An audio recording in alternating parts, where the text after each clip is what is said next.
Hello friends, today we are going to learn about the Git pull with all the cases. Even though I have created a previous video on the Git pull, we can say that this video is Git pull 2.0, that is the updated version of the previous video. Here we will discuss the different cases where we can use the Git pull, and we will discuss at what conditions we are using it, and moreover what is the result that we are going to get it.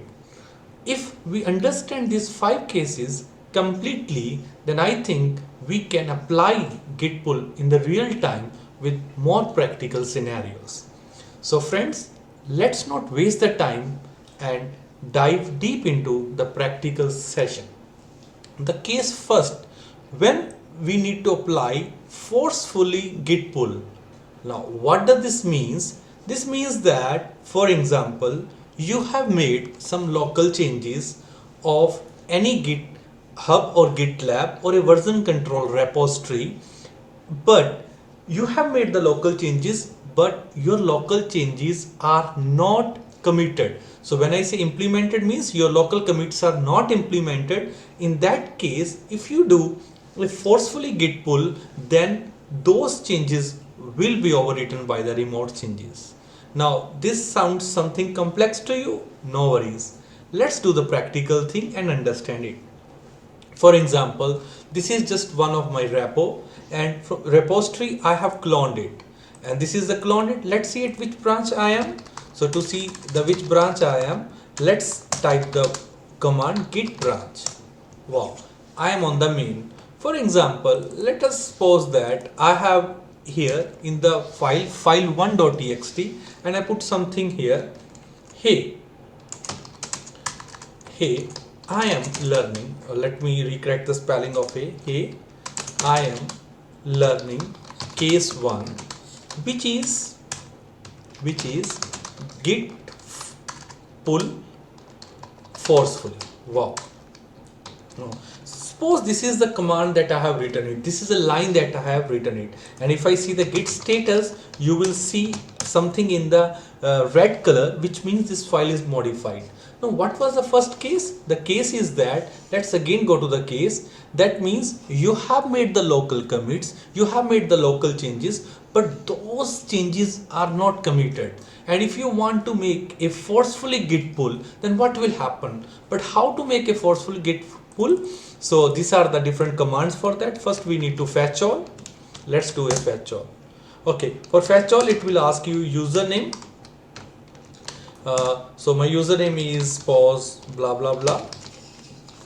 This is my username, and then it will ask you for a password. As you know friends, for the GitHub we use the access token instead of the password because it is regulated by the GitHub. Now the second command that you need to type is git branch backup and the name of your branch. For example, for me the name of the branch is the main because I had shown you in a previous step. Bingo. Now we need to apply this command, so you need to just type a reset and then here is the command. So once you type here, you will see that bingo, the change has gone. So the concept was, now you had made some local changes but you haven't committed them, and with these 3 commands, one is the git fetch all, git branch backup, the name of the branch, and git reset head origin and the name of the branch, you can remove those changes that you have written in the local but haven't committed it. So this is also called as you are forcefully pulling the remote changes to the local. Make sense? Yes, it's easy. Now move to the second case. The second case is that options to be used whether local or remote. Suppose you have made some local changes and someone else, maybe another developer, has made some changes which were all in the remote, and then you try to commit your changes and try to pull the code. Let's see what will happen. Okay, assume that I am in the file 2, and let me write in the file 2 something like, hey, we are discussing case 2 of the Git pull. Bingo. git pull la la la la la. Okay, so this is remote changes. Okay, assume that these changes were made by any developer who is working with you in collaboration, but you were not aware of that, and you forget to do a git pull. You are also working on the same file and you have written here something that, hey, I am making some changes from the local. Okay, my spelling of the changes are wrong. Great. Now what you did it, you made the changes. Now let us stage your changes. Git status, wow, git add, the file name, the changes are staged, and then git commit -m. Okay, spelling of commit was wrong. Let me recorrect it. Yeah. So I'm zooming the screen. Added changes from local. Okay, so what was the case? A one developer who pushed some changes to the remote, you had forgotten to pull the changes and you are making your own changes, and now you're trying to push the changes of yours.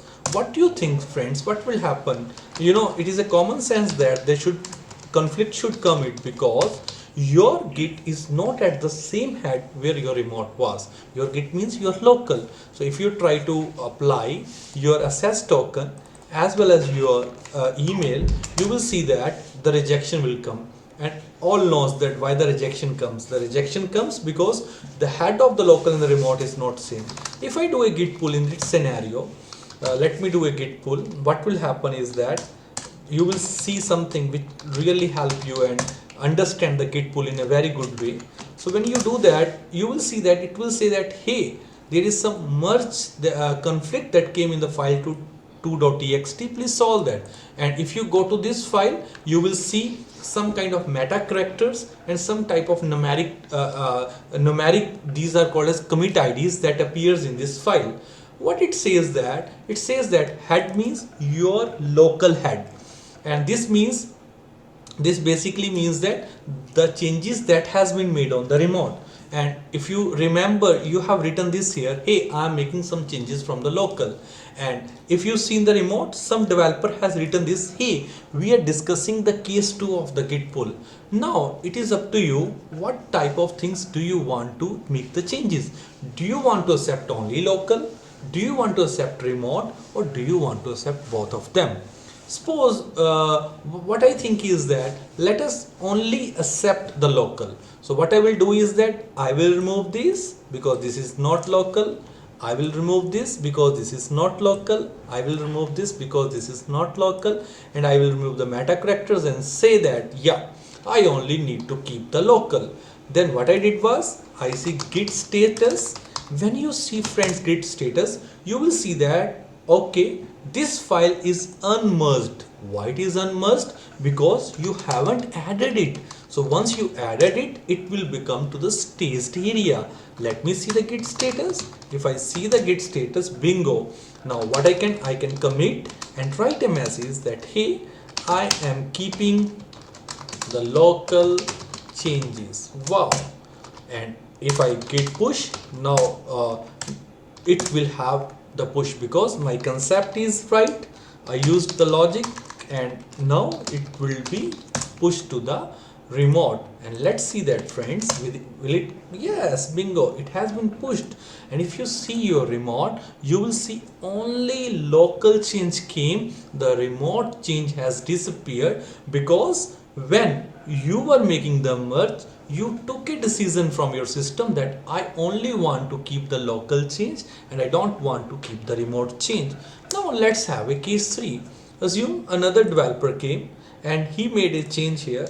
Suppose I am making some changes to the remote, and he came, he did, and he said that changes made to the remote, bingo, and he did the changes. That was absolute fine. But you as a developer, again, you forget to make the change, to pull the changes, and you are writing here, hey, I am making a change that you like from local. So, and I am putting some lines and flags here so that you can distinguish that which is the latest line that you have written it. And you add this file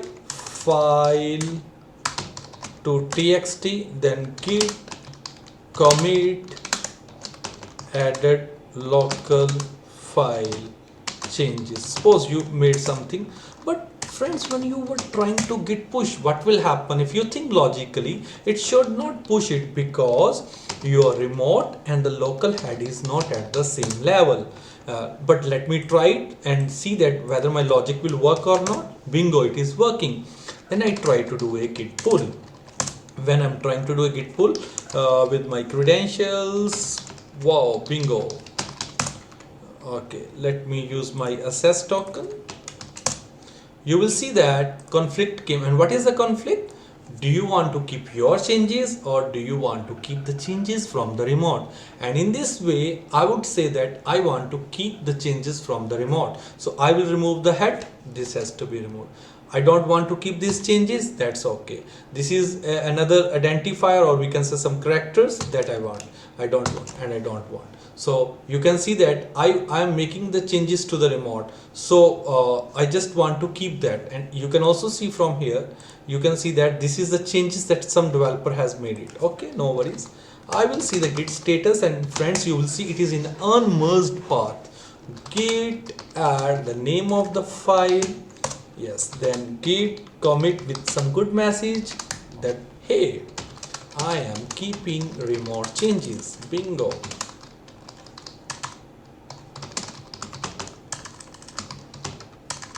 Great. Then if I push it, I think my logic says that it will be pushed to the remote because I have removed all the conflicts. Now I think no one is going to say me that rejection. Fine.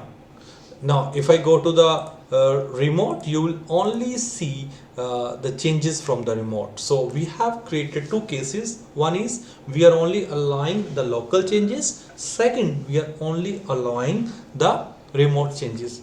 The third case is that you want to allow both the changes. For example, I'm writing here in the stars, I want remote changes.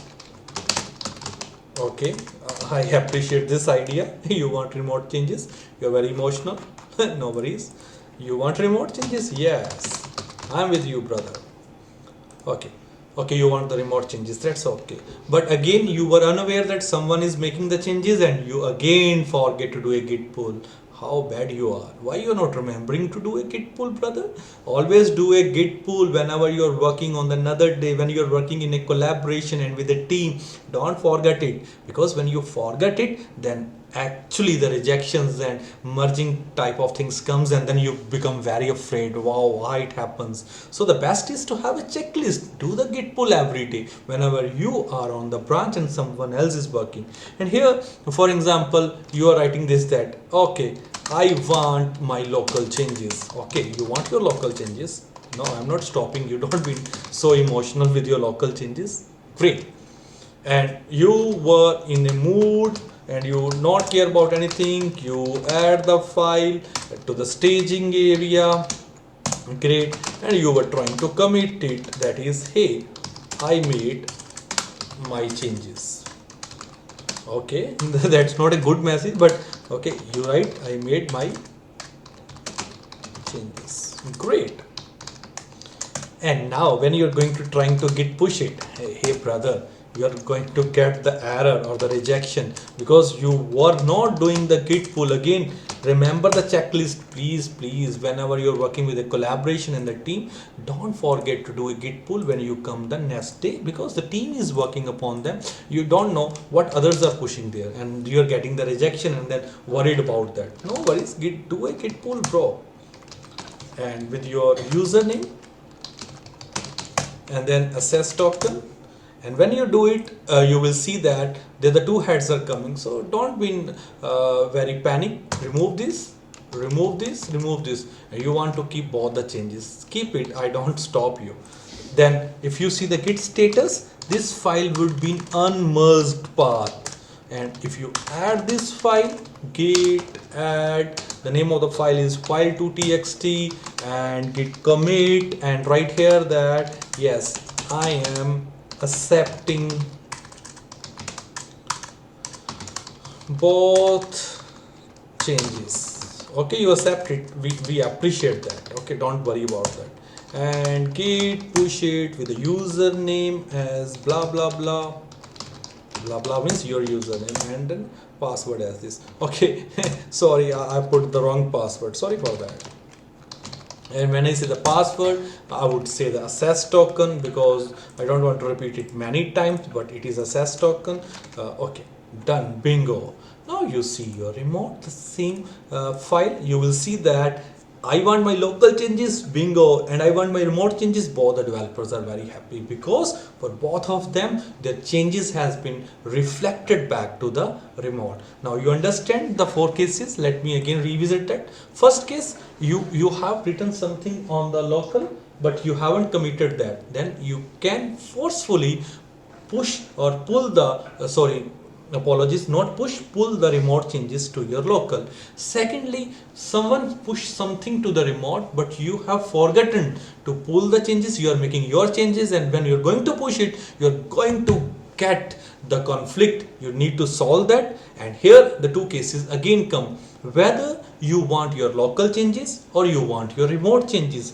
Another case can also happen, you want both the changes. And finally is the git reset head hard.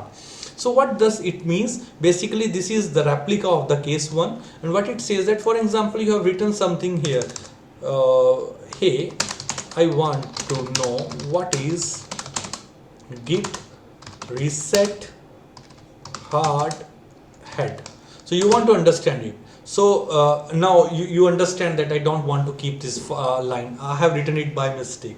So there are 2 ways to resolve that. One, see, git reset hard head will only work if you haven't committed your file.